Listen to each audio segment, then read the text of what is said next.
This is the Whimsy Farm Podcast. I'm Carolyn Crane. There's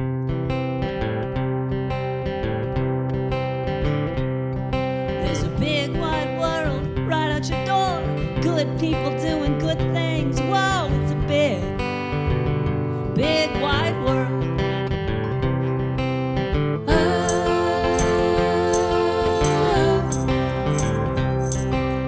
Now is the time.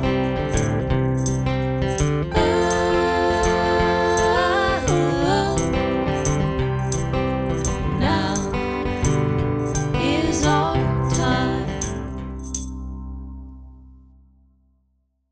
Welcome, everyone. This month on the Whimsy Farm Podcast, we celebrate Pride. On episode 4 today, we speak with Kathryn Bond Stockton. Kathryn is a distinguished professor of English at the University of Utah. She's the author of 3 books, Genders, which we'll talk about today, also Making Out an Anti-Memoir, and The Queer Child, or Growing Sideways in the 20th Century. We talk with Kathryn about why she says gender is queer, by which she means strange. And why is gender strange, even when it's played straight? How do race and money factor into the equation? How can we better understand the nuances of gender? Welcome, Kathryn. Great to be with you.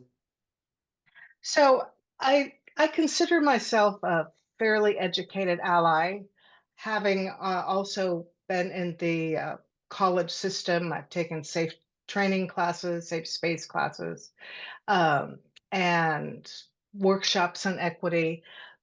But I have to say that I was humbled when I read your book about all that I did not know.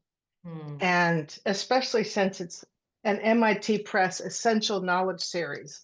I thought I had the essential knowledge, but I was schooled and entertained at the same time with your playful approach. So I just wanted to say that.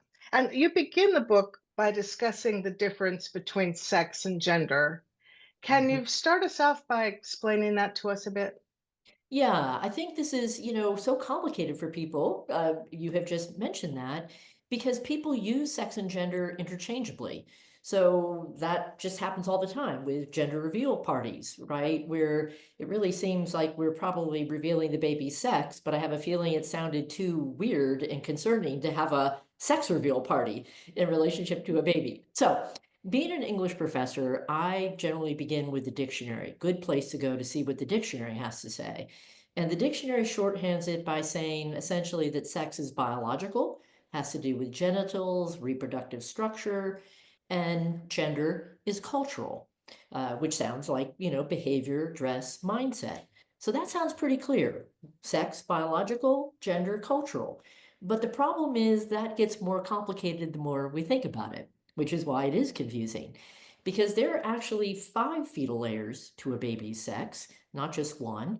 And those, if you think about it, chromosomes, gonads, fetal hormones, internal reproductive structures, and external genitals. Only one of which we see. We only see one of those 5 layers. And actually, we know in terms of medicine and biology, sometimes those layers, not so infrequently, disagree with each other. So really just based on the one layer of sex that we're seeing at birth, that external layer, we call out, it's a boy, it's a girl. That's the idiom. We don't actually call out, it's a male, it's a female, which I think is interesting. So right from the beginning, we're using a gender word, boy or girl, for the newborn sex. And that means that culture, in the form of a word with these massive connotations, lowered like a cone over the baby, is already driving our view of a sex that we ourselves have simplified.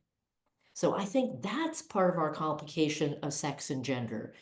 We can keep using sex to mean biology and gender to mean cultural, but I think the problem is culture is already driving our view of sex right from the get-go.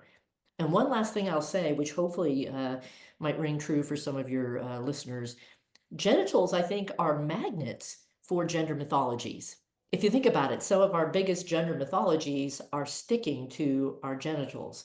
So that means that sex and gender have a complicated relationship and people are using them interchangeably, just to make it more confusing.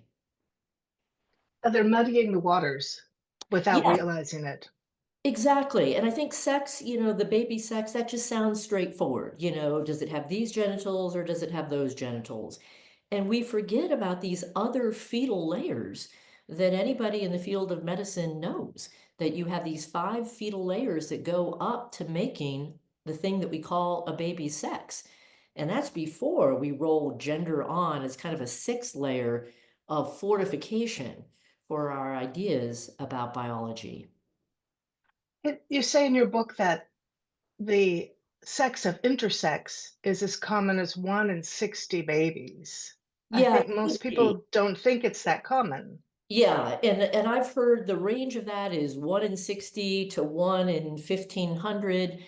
Obviously, the problem is it depends on how you view what intersex is. What has to be disagreeing with what to rise to the level of somebody's use of the term intersex. So that's why I say in some cases it's as frequent as 1 in 60. Other cases, one might say 1 in 1,500. But that again depends on the definitions in play. I used to hear sort of standardly that there are 6 sexes in between the poles of male and female. So for a while, that was sort of the going thought. But I think that keeps changing as we imagine what it means for a body to disagree with the sex assigned at birth. In chapter 1, you talk about boys' issues with masculinity. Mhm. And I was surprised to read about how many referred to being in a straight relationship as being gay. Yes, yes. Could you talk a little about that and what's going on there? Yeah, so a great book that I recommend everybody to read is a book by Peggy Orenstein called Boys and Sex, where she interviews 100 boys ranging from ages 16 to 21, college bound, either in college or college bound. So there is a kind of class specificity there. But she interviews boys to see what they're thinking about sex. And to my mind, a number of things that are very striking came from that study. I think many people were struck by it. And one of the things, as you say, was this idea of boys considering it to be gay to be having a girlfriend, because that implies you're being romantic, and that means you're kind of mushy and sentimental and dealing with emotions that seems like something feminine.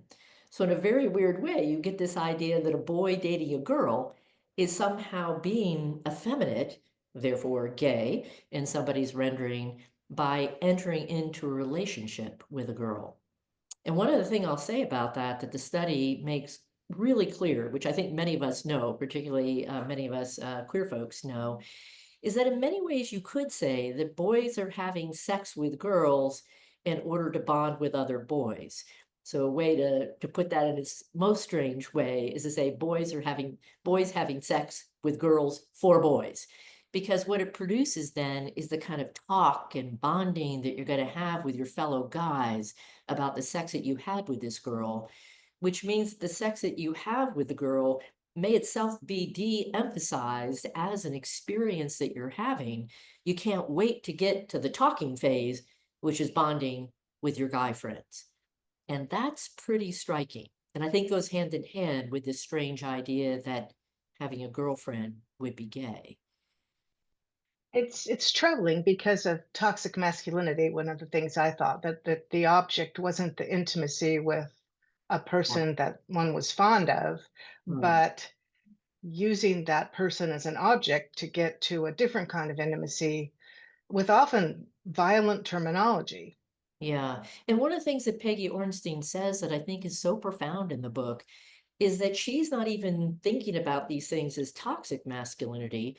What she discovered in the interview is many of the things that maybe you and I might consider toxic or a listener might be really disturbed by turned out to be just incredibly normative in terms of boys' understanding about what masculinity is about, the types of ideals and renderings they're being given, which she says generally hark back to the 1950s.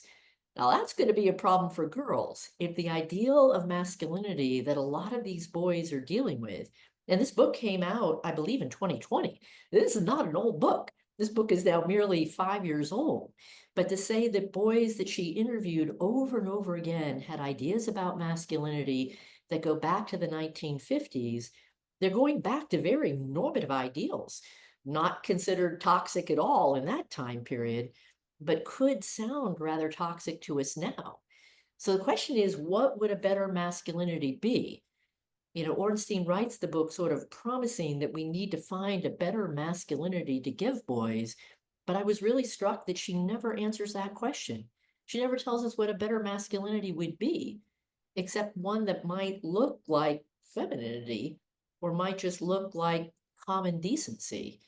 And so that's a problem for where we're stuck in this definitional play of man and woman, masculine and feminine. You talk in the book about six basic genders. Can we run through those? And one of the things that interested me, and it really relates to what you were just talking about, is the chick lit theme that runs through gender. And if maybe Yeah. it has something to do with the fact that men are having sex with women just to tell the guys, Yeah. and then chick lit enters the scene. Can you talk about the six genders and that being one of them?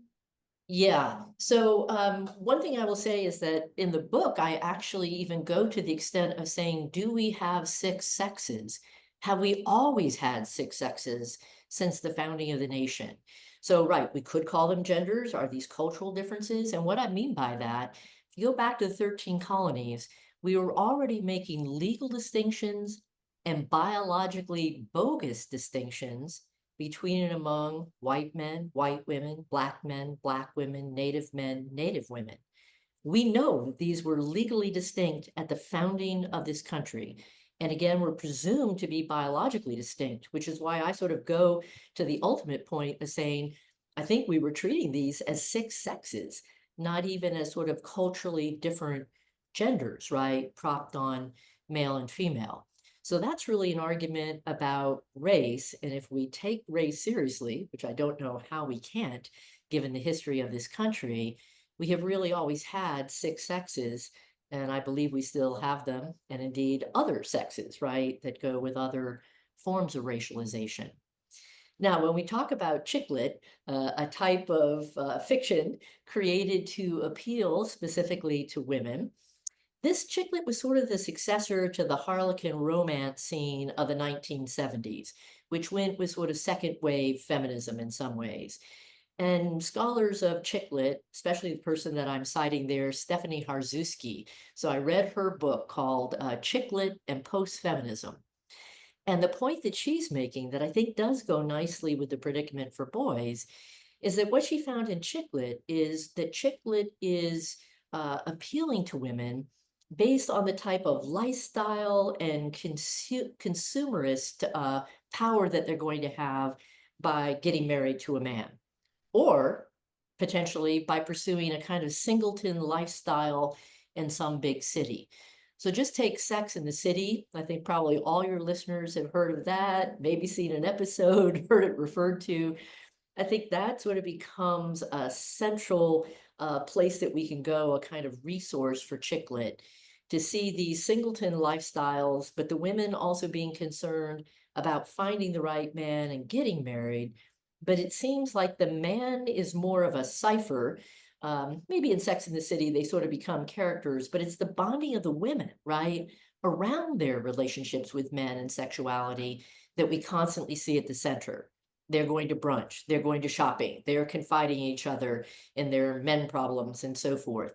So that the men are really less to the fore than the women and the bonding that's happening between them based on their heterosexual relationships.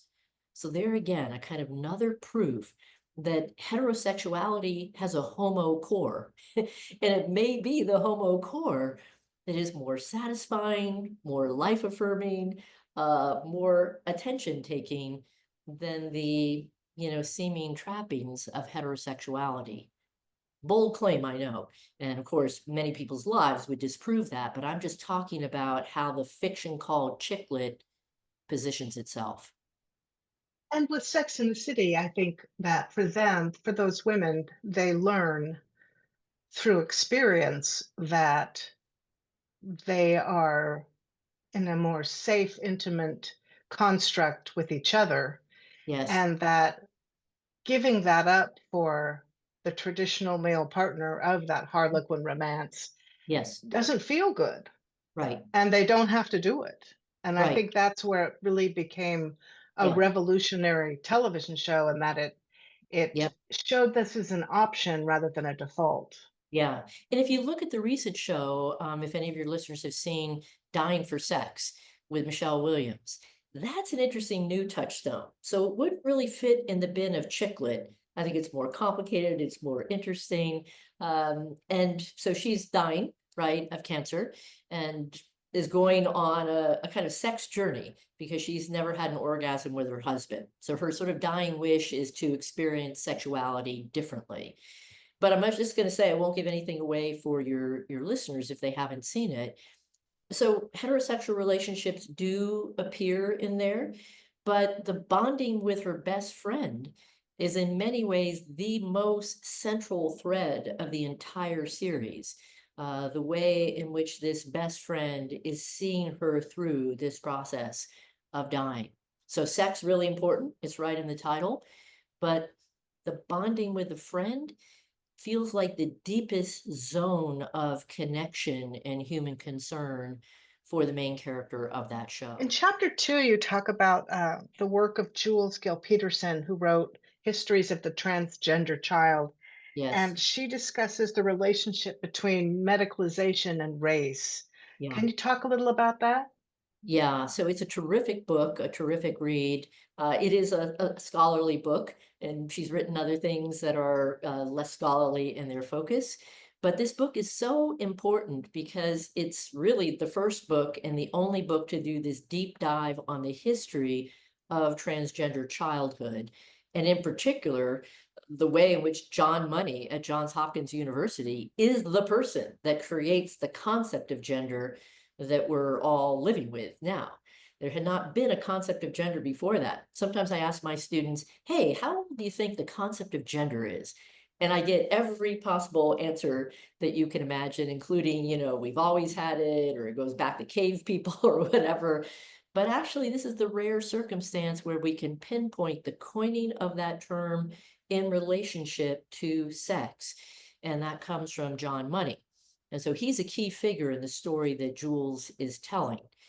And one of the things that she tells is what happened as children were being brought to Johns Hopkins, their clinic there, children who were not feeling right in their sex assigned at birth and or had issues that present as intersex, meaning features, bodily features that were not typically considered to be solely male or solely female. So these kids are being brought to the clinic. And what Jules points out is that this is what then medicalizes transgender childhood. Children being brought to a clinic and sometimes being given surgeries, right, to correct their genitals. I put that in quotations, to make their genitals fit their sex assigned at birth, and or to receive hormone treatment if they were not feeling right and their sex assigned at birth. So transgender childhood at that point starts to become medicalized. And really 1950 is the culmination of a process that took about 5 decades. So it's not the waving of a wand by, a singular person. It's quite a process. But the point about racialization is this, is that the children who could afford to be brought to the clinic or were attended to at the clinic were largely white. It was not that common for children of color to be brought. And sometimes when they were brought to the clinic, they were considered to be difficult to work with, or, something that made them not the right candidate of child to be treated at Johns Hopkins University. Now, Jules Gill Peterson wants to point out that this was not a picnic for the children being treated. Often they were having procedures done to them that were not explained, very complicated. You could even say that this was a torturing process for some of the kids brought to the clinic. So, in a weird way, you'd have to say that children of color did not rise to the level of a child considered valuable enough to be tortured by these practices. I know that's a bit of a pretzel twist, but nonetheless, that's the story that Jules wants to tell us. how and why did it happen that researchers who were seeing these children then had to develop the concept of gender to shore up the crumbling notion of biological sex? That might be a surprise for people to hear, right? Um, so I can elaborate, but that's sort of the short short version of it. Yeah, it is a mind twist. Yes. It really gives me something to think about when I try to unpretzel it, I guess you'd say. Yeah. Well, I don't know about um, you, but I felt, as a feminist, I thought really that feminists had developed the concept of gender to get at this idea of a cultural surround to our sex that we can change, right? That we can unlearn and undo and create in a new way. So it kind of made sense to me that feminists, out of a really good impulse for wanting to produce cultural change, produced the concept of gender. But it turns out that that's not so. It was researchers, along with John Money at Johns Hopkins, who, in seeing all these children, realized that we are not sexually determinate. We are actually naturally sexually indeterminate. And therefore, they had to concoct a notion of gender, of these developmental channels that we have to grow in, either male or female, to, as I say, save the binary concept of sex from its own self crumbling.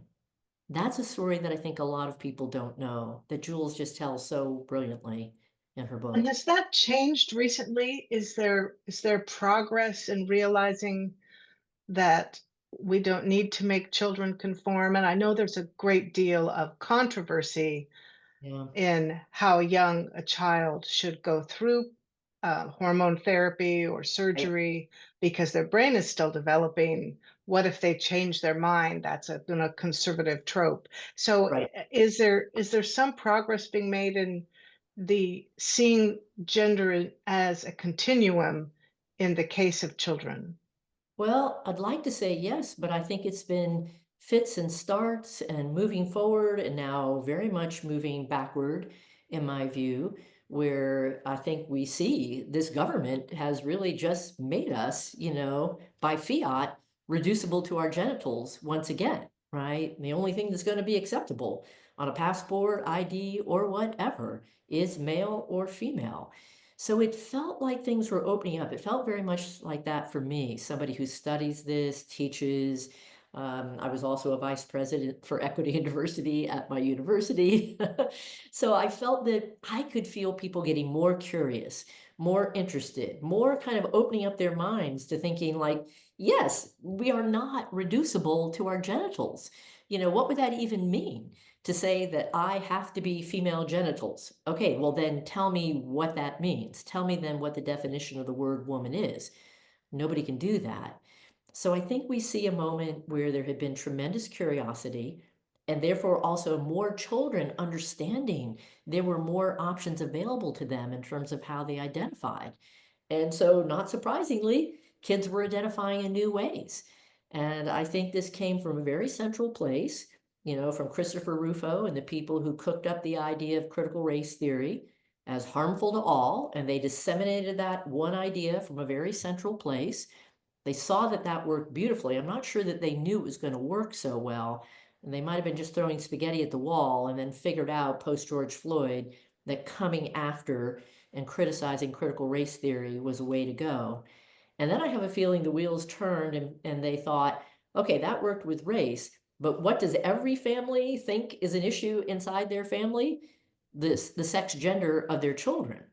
So attacking that as something, so dramatically to say that you can't even talk to children about this. If you're a teacher and you are simply affirming a child's sense that they are neither a boy nor a girl, or they were assigned a girl, but they feel themselves to be a boy, you are a pedophile.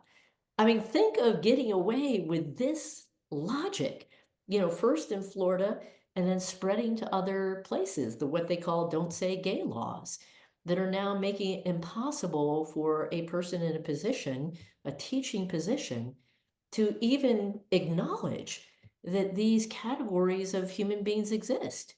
The case before the Supreme Court, right, of whether parents are going to be able to opt out that if a school system wanted to read a story about a child whose uncle is getting married to a man, that parents will be able to opt out of that based on religion. Well, once you give parents that type of power, what other things are they going to opt out about? You're going to teach something about a Muslim today. I'm not down for that. My kid is not coming to school, or I require you not to teach that because that's in conflict with my own Christian religion. I just think this is sort of what's happened in the realm of sex gender, is there was tremendous progress that was opening up, or maybe progress is too strong a word, curiosity, openness, wanting to get educated. And then I think that scared the life out of a certain political sector of our society, and they wanted to shut that down. And they have been incredibly effective, right? All these places where gender affirming care was taking place, just, as a matter of course, now being shut down, clinics being shut down, doctors fearing for their professional lives if they do gender affirming care, having gender affirming care in some states called child abuse, calling parents who are affirming their own gender non-confirming child abusers. I mean, this is where we are. It's shocking and stunning. And I find that we are in a new place with this. So it's making it very hard to figure out from a care standpoint, a treatment standpoint, what options will be viable. What's negating all we've learned through science for a fundamentalist Yeah, religious bias, which yeah. is how do you work with that? Right. It does seem like that to me. And I can't picture that we can't find a way to coexist in this culture, right? Anybody can have any belief they like about the afterlife or what rituals they want to do in a religious setting. I myself have a degree in divinity, a master of divinity, so I have been a student of religion in a very intense way. And I always feel that, bigotry against people of faith is bigotry, plain and simple. But then it doesn't mean that one group of people get to determine the civil rights for everybody else based on a set of religious beliefs. That part I've never understood why that, argument could carry water for anybody living in a civil, secular, democratic society. Well, this question leads right into what we were talking about. You talk about the relationship between the state and personal identity Yes. and how that relates to gender. Can you touch on that? Tell me more about that. Yeah, if you really think about it, so, we're kind of in a moment, right, where there's a lot of argument that Democrats put too much emphasis on identity politics and they were all about identity politics and that backfired and that's why Trump got elected. One thing I would just say is nobody was doing more identity politics than the right this time around. Kamala Harris was not running around talking about race and gender. When she was asked questions, she answered those questions. But the Democrats were not running around doing identity politics. And even if they were, we'll come back to that. But on the right, that's where the identity politics were happening, is that this was an election very much focused on trying to bring men back into the fold and be considering men and what men had lost and who wasn't understanding men. Meanwhile, women are losing rights, actual civil rights over their bodies. But the question of men and how they get to identify and what's not happening for men, and of course, very specifically white men, but trying to expand that by including men of color. So one thing that I saw happening in the election was, and now in this government, is trying to imagine that we are a colorblind society. That's why we can't talk about diversity. It's actually also why we can't teach anything about racial history, because that would rip the mask off of that. So supposedly we have a colorblind society, but they want to reaffirm the absolute boundary between man and woman. So on the one hand, we're going colorblind in terms of race. That's why you can't have racial history. And we're going back to full-on belief that there is an absolute distinct difference between men and women that has to be reaffirmed at all levels, at the level of identity, with the backing of law. And that's why you can't teach gender history. So it's really quite remarkable, this two hand movement that I see happening. And that to me is identity politics on the right. But to go to specifically the question that you asked, it is the state that gives and takes identities. So one of the things about the definition of identity politics, I think often people don't understand, is the people who created the phrase identity politics, group of Black feminist lesbians in the 1970s, group called Combahee River Collective. They talk about identity politics because what they want to say is that identities are the products of oppressive systems. Now, that's really important to understand because it takes it out of this idea of identity as just kind of personal and chosen and individualized. They're saying the identities that we have been imposed by the state, and they have oppressive systems behind them. And so the state, as I say, gives or takes identity. If you think about the birth certificate, you think about the marriage certificate, you think about citizenship. Those are three massive zones of what we might call identity. And the state has the power to give or take those identities for us. And that's arresting when you think about it. You share an interesting history about gendered bathrooms, which is such a controversy now. Some surprising details and surprising what a recent controversy that is. Can you tell us a little bit about the history of gendered bathrooms? Yeah. You know, for all this current controversy, which I think we're still very much in, right? Who has the right to use what bathroom? That's very contemporary, burning brightly. But I think what happens, and this happens over and over, is people don't know the history of these things. It's a little bit like marriage, just a little sidecar discussion on that. You know, people who used to say marriage has always been one man, one woman, you know, choosing each other out of affection. No, that's really only as recently, you know, as the end of the 18th century going into the 19th century, right? That people are choosing to be married for love. That's a very relatively recent historical development. So too the bathrooms. So it turns out with the history of sex segregated restrooms, we have not always had those. And of course, we haven't always had indoor toilets. So the indoor toilet becomes a thing in the 19th century with hotels and other public places starting to have, you know, restrooms that they bring inside.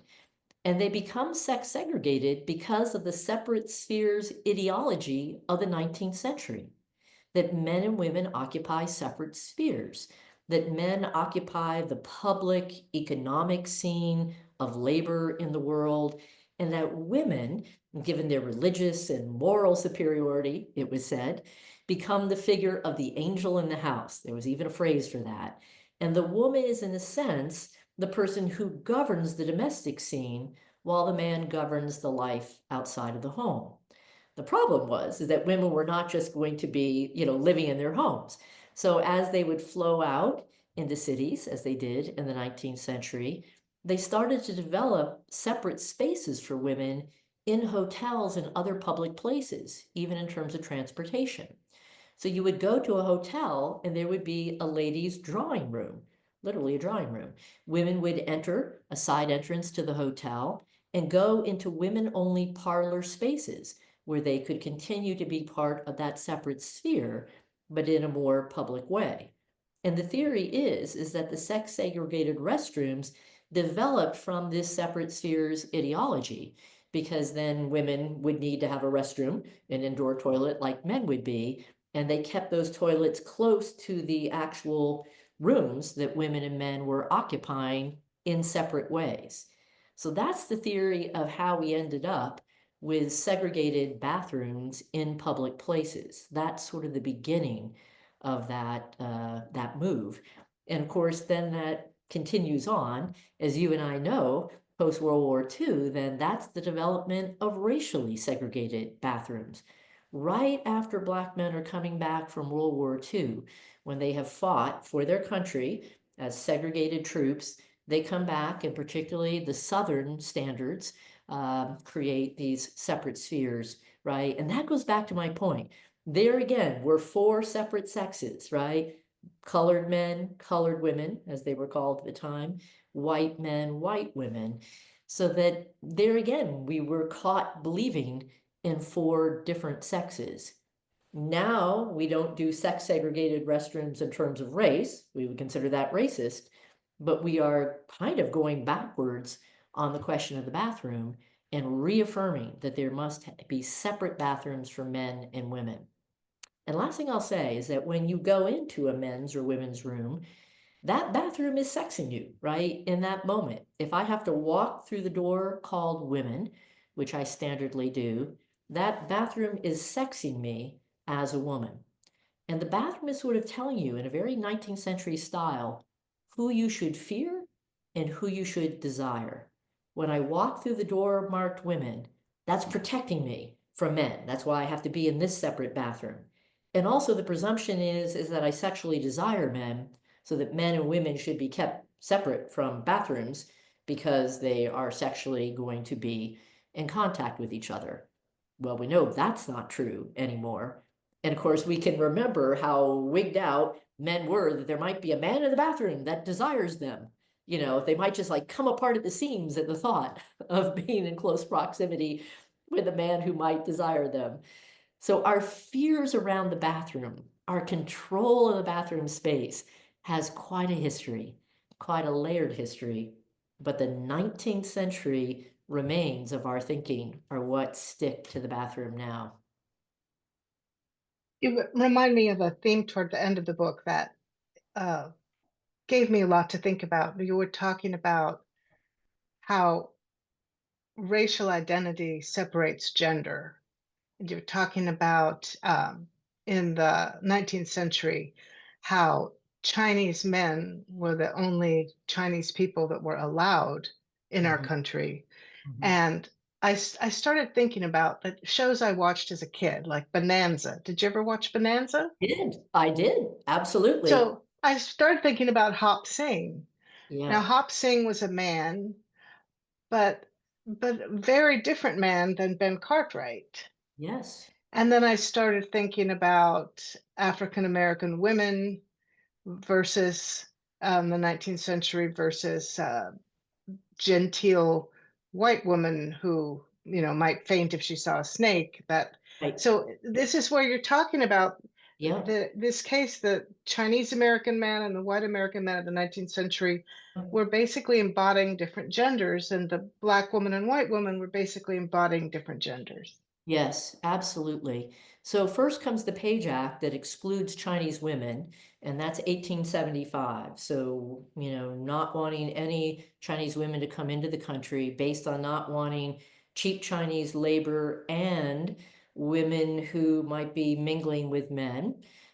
Sort of imagining all Chinese women in the role of a prostitute. I mean, just the prejudice that sticks to this is just so odious. So that happens in 1875, and by 1882 is the Chinese Exclusion Act that then excludes Chinese men. Now, of course, there were Chinese men in the country, right? They had come to work in the mines and the railroads and ended up doing a lot of labor that then was considered feminized, working in laundries, working in restaurants, right?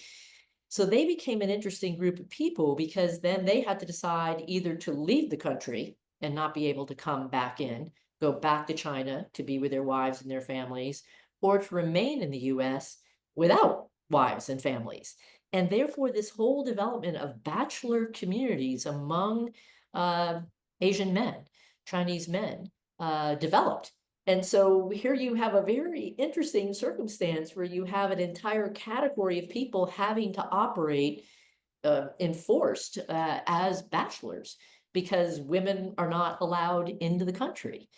So that creates, as you say, a very different conception of Asian gendering. And in particular, it's been said, these reductions are always too simple, but there's been a type of feminization that has stuck to Asian men through this type of history of gendering for Asians. Really, a feminization for both men and women of Chinese descent and Asian descent. Whereas Black men and women have often been typified as both being masculine. And that's been written about by African American scholars in really interesting ways. So you get these very strange genderings of whole groups of people. But to your point, Carolyn, they are not gendered in the ways that white men and women are gendered. And one thing I'll say about this, the word intersectionality is the word that has been used, coined by the great scholar Kimberly Crenshaw in 1989, law scholar, to talk about the intersection of race and sex. That's a word that our current government is trying to make a word that cannot be said by people who are in public, state, official, federal offices, and so forth. And yet, as I always point out, who believes in intersectionality? Every US politician.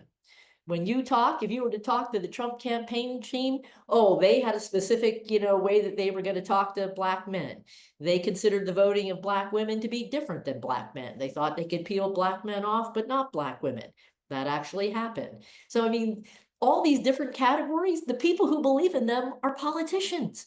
They base their campaign strategy on knowing that these are separate groups, separable, let's put it that way, separable groups, and that the voting patterns are distinct enough to treat them as different categories of people. So how do you like that? So when it benefits them, they use the strategy, but Yes, they don't want the yes, term because it speaks to less binary thinking. absolutely. And the fact that you and I know too, post George Floyd, we saw that sign again that we used to see during civil rights marches, Black men carrying a sign, "I am a man." Well, why in the world would you need to carry a sign saying, "I am a man," if you did not feel that your maleness was immediately recognized and accorded the privileges that go with maleness?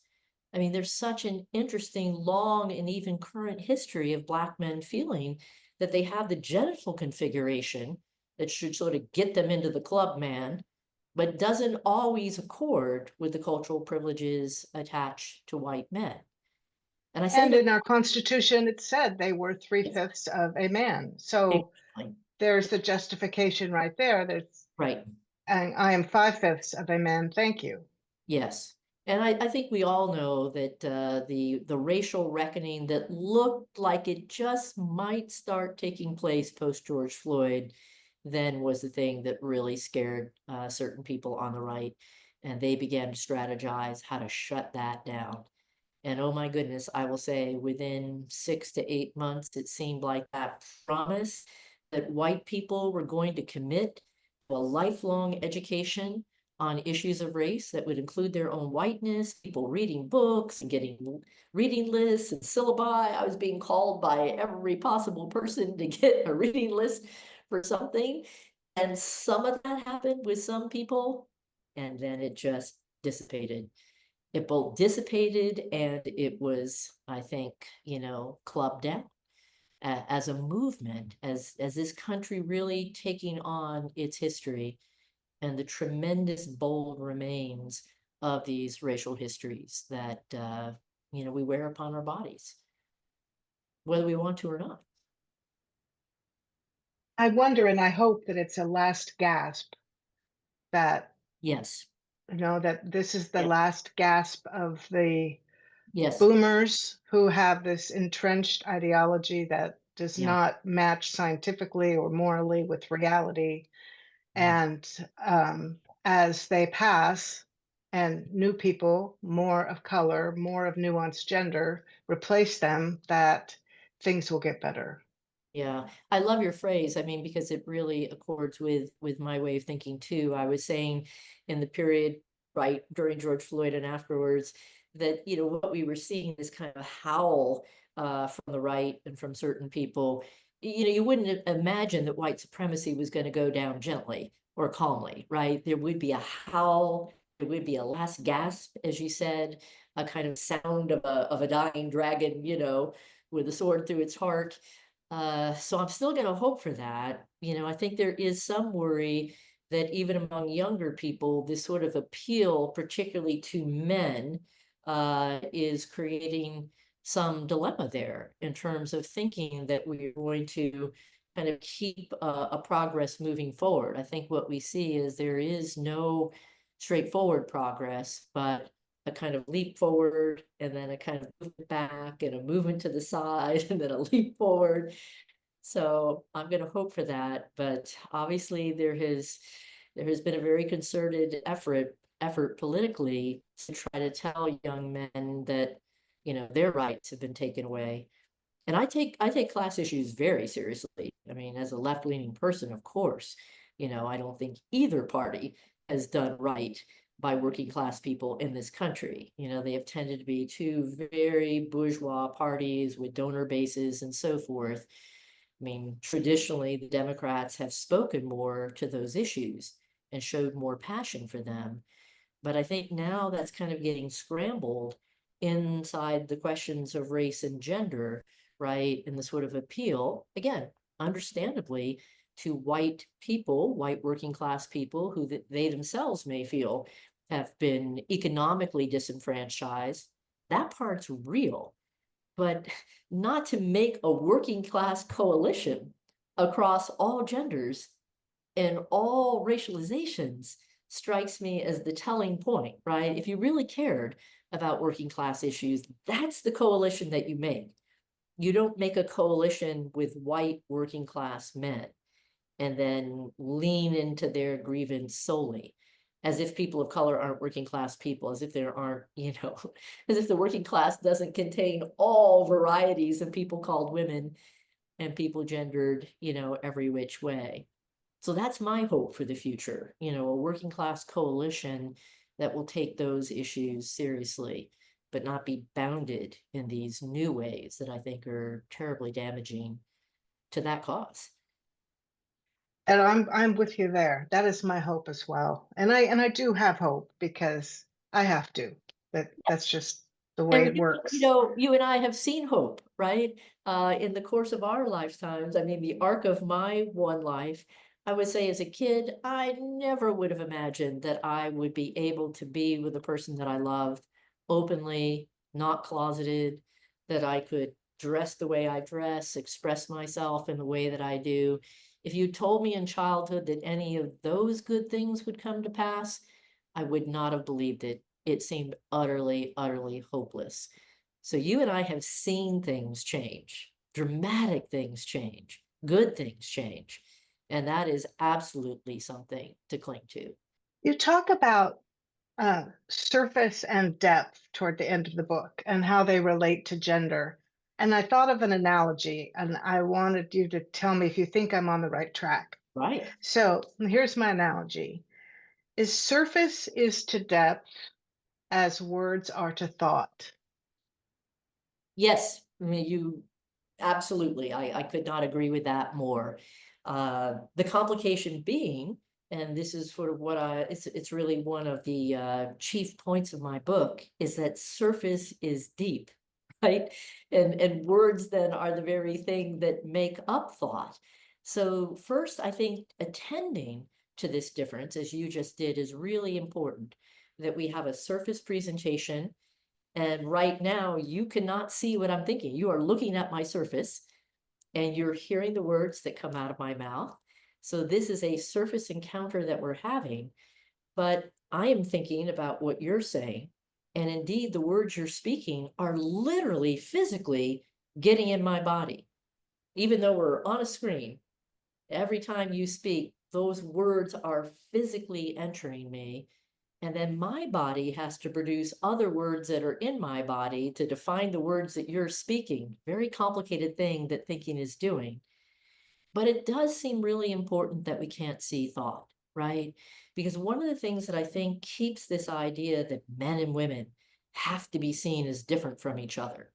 I mean, and then the crazy old idea that they should be opposite of each other. Just think of the craziness of that idea, that you or I should be conceived of as opposite to a man is just incredibly absurd. If we could see people thinking, I believe it would be very hard to hold on to this idea of the profound and supreme difference between men and women. I think that would make a mess of everything. Because would we see white people thinking more alike than people of color, but then that would mean the man-woman boundary isn't as important? Would working class people share some similar thinking? Would people's thinking not map onto categories? Would we not obey the categories that we're given. If I could really see the thoughts in your head, would I say, oh, that's a woman thinking? You know, it's just absurd, these things that we have held on to so profoundly that still govern our lives, that stamp a baby when it comes out of the birth canal. And yet, because we cannot see thought, we cannot have some of these things that we think of as common sense. I don't think they're common sense at all. We can't see how our thinking goes against the common sense we've been given. And I think that's a very profound thing. But words as surfaces, yes, you and I can just, hold up a book and there they are. They're just little words printed on a page, very surface items. But even there, something mystical happens where those words on the page then physically get inside my body. They stay on the page. I didn't like hoover them off the page. They're still on the page, but they're also now inside me. And from this conversation, it will be really interesting, 3 weeks from now, next year, what that Carolyn said is still in my body, and for your listeners, what we both said, what remains inside them. First of all, some of it you may consciously know, and a lot of it you couldn't unconsciously account for if you tried. That there will be undoubtedly things you have said to me that then lie dormant in my body until a later point in time when something pops up and I think, hey, Carolyn said that to me. That is Carolyn physically inside me. I think that's such a mystical and beautiful aspect of human communication. So It really can be a time warp. I mean, it can be decades. Oh, yes.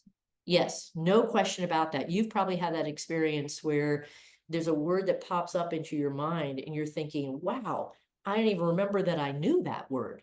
I once had a whole elaborate dream about the word feldspar.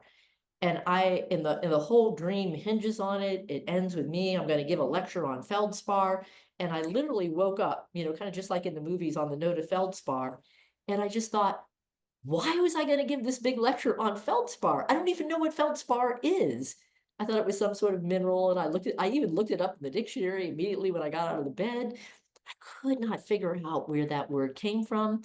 And a whole year later, I was preparing to teach again Toni Morrison's Beloved, and I came to the word feldspar in this really beautiful, remarkable, significant passage.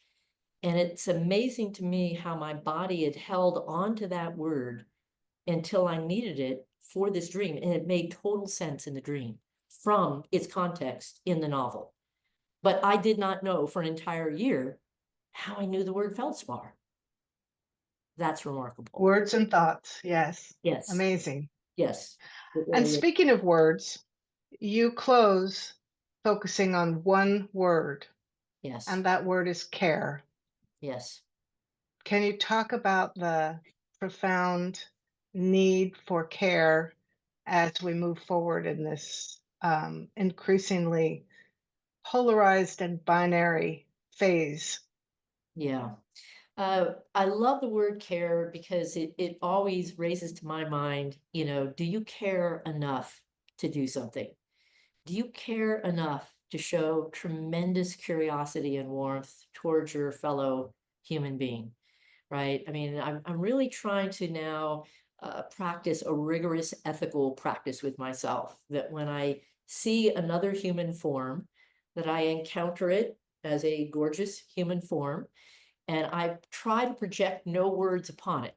Very hard to do because I have eyesight and my body starts firing off words. My body starts thinking, oh, there's a white woman who, blah, blah, blah, blah. And I'm trying not to do that. I'm trying just to, with each human encounter, bag checker at the grocery store, person in the parking lot, student in my class, to make absolutely zero assumptions about the human form I see until I hear what words are important to that person, what words they care to wear and care for me to know in relationship to them, and then try to enter into the project of narrative. Okay, let's say somebody tells me I'm a Black gay woman. Okay, now I know these words are important to this person. And of course, they might just say they're a person from Connecticut, but whatever they tell me, Now my project is to find out the narrative that surrounds that. And the beauty of that is that can never be exhausted because narrative is inexhaustible, right? You and I could really get to know each other and become fine friends, and we will still be conversing with each other and using narrative and telling stories about what's happening during our day. So I think narrative is one of the things that will save us. Maybe stories more than arguments, which I know sounds not funny coming from me because I just gave a bunch of arguments, but I also believe, in the narrative that surrounds them. And that's what animates the words, right? Because you will have an entire complicated history. I'm just going to make up a word, well, give me one word to associate with you that seems, a good word to associate with you.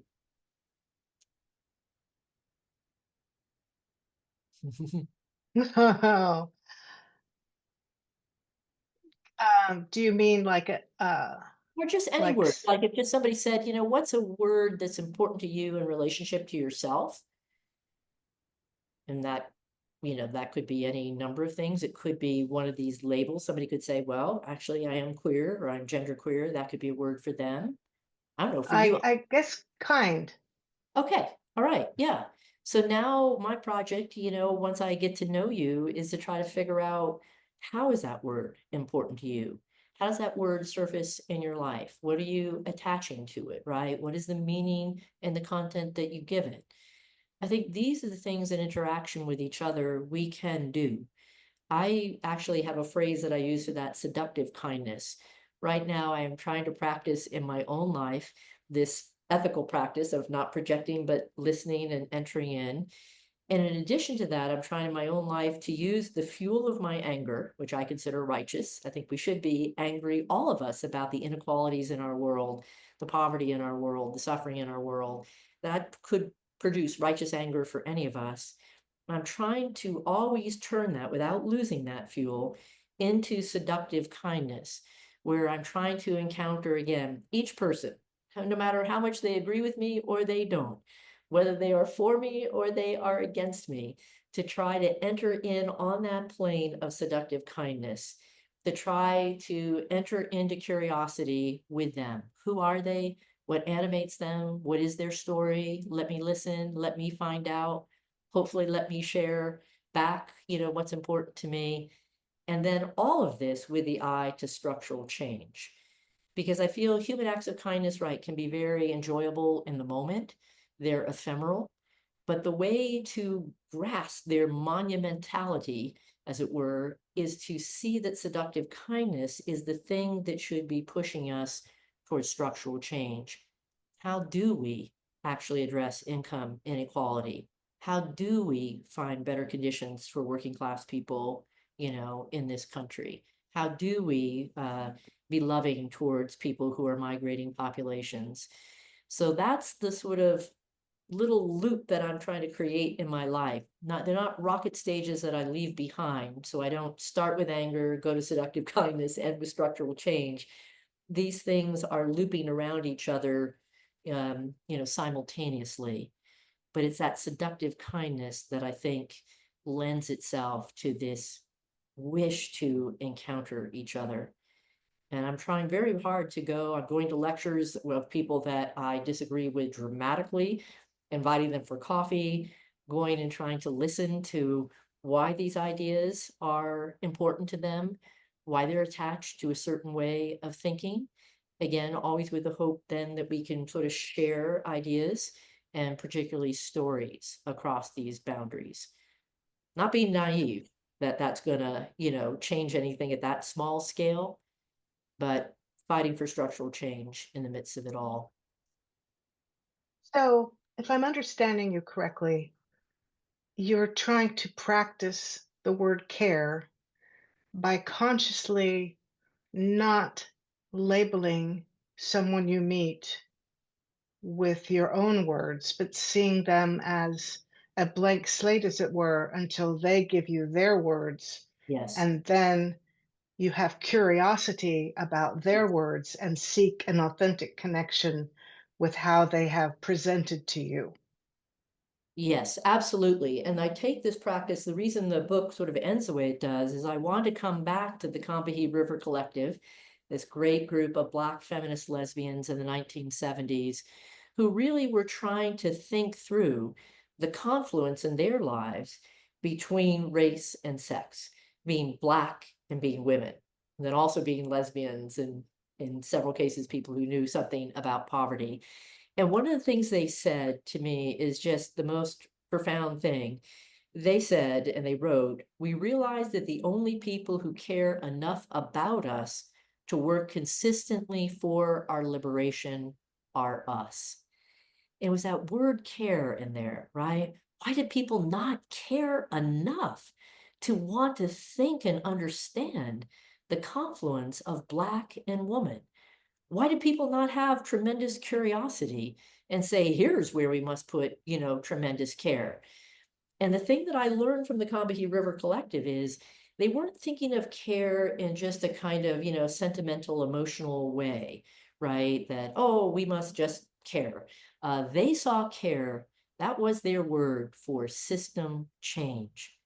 And I love that layering of these two wildly different levels, the macro and the micro, right? How do these macro systems, how are we living them at the micro level?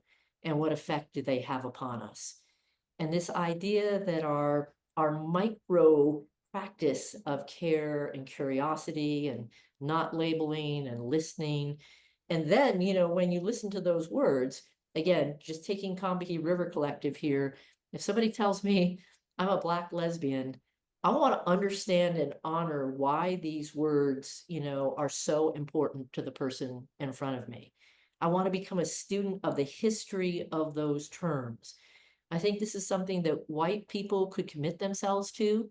I am never going to know what it's like to wear the term Black upon my body, to have the word Black put upon me. I will not know what it's like to walk around in Black skin and have people project that term, whether it fits or not, upon my body. But I can become a lifelong student, being educated on the history of that word, what people's experiences have been in wearing that word, the tremendous variability inside that word for how people have lived it, but also some of the structures, the laws, the oppressions, the joys, the cultural celebrations that have come around that word. And I think if we could commit out of all care and curiosity to becoming educated students of these profound words, then I think we get past these sort of common sense ways of thinking that are not serving us, that are not really common sense at all once you get down to them. So I think common sense is one of the phrases I would most like to do away with. If you told me I could have a, play a card and get rid of a phrase, I think common sense would be the one I'd get rid of, because it's almost always an excuse not to go deeper, to stop a conversation. It almost always stops a conversation. Well, that's just common sense. And of course, Trump says he's going to be the common sense government. And we see what that looks like. Outline the teaching of racial history, outline, wanting to outlaw and stop the teaching of gender studies and gender history. When people don't want to know, then I think common sense is the phrase that is used. And that's just not going to get the job done. Now, you keep giving me things to think about. This has been such a delightful conversation, Kathryn. Oh, Do you have any final comments? Final comments, what would that be? I guess I just want to honor all the people out there, friends and parents and siblings and relatives of gender nonconforming people, because I think this is something that I have seen. I wanted to go back and end on a note of hope. I have seen tremendous change at that level. People in the past, and maybe quite specifically parents who feared a child, right? Who they thought was going to be gay, or a child who thought they were, gay at the time, or a child who they could see had been assigned a boy, but was wanting to wear skirts and do other things. I have seen some very tender, profound changes among parents, friends, siblings, and other people who just allow that curiosity into their lives. That has made our lives so much better to have, tremendous people by our side, sometimes called allies, sometimes called accomplices, sometimes just called great people by our side. I think that makes a tremendous difference, and I sense that in you. I have a feeling that this is what your work is about, is opening up that curiosity for listeners and inviting people in. And I just can't tell you how much I appreciate that. That has made change, and that is continuing to make change in this world. Vandana Shiva said, diversity is nature's way. And we only have to look at nature to see how true that is. And we are part of nature. So Yes. to celebrate diversity is the most essentially logic and true thing we can do, I believe. Yeah. I'll give you a divinity school amen on that. Okay, thank you so much for joining us today, Thank Kathryn. you. So appreciate it. I've been speaking with Kathryn Bond Stockton, Distinguished Professor of English at the University of Utah. She's the author of Genders, as well as Making Out, an Anti-Memoir, and The Queer Child, or Growing Sideways in the 20th Century. That's it for the Whimsy Farm podcast today. I'm Carolyn Crane, your host and producer. This podcast is produced on the sacred ancestral land of the Anishinaabe people. Thanks to the California band Castle House for writing and performing our music. Thanks to our underwriter, Just Play Productions, and to our Patreon members for their support of today's podcast.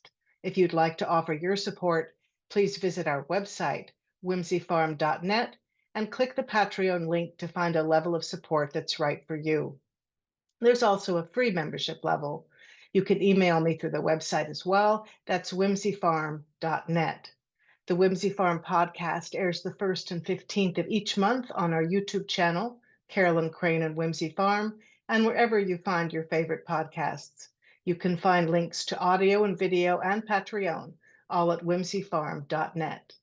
Be sure to join us on June 15th when we get hyper-local and focus on LGBTQ plus activism and ally support right here where I now live in Milan, Michigan, and also in nearby Ypsilanti, Michigan. Until then, remember the words of Utah Phillips, who said, "Too many people are doing too many good things to afford me the luxury of being pessimistic." Get out there and create some positive change.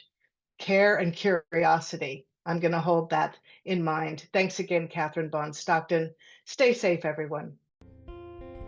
whimsyfarms.net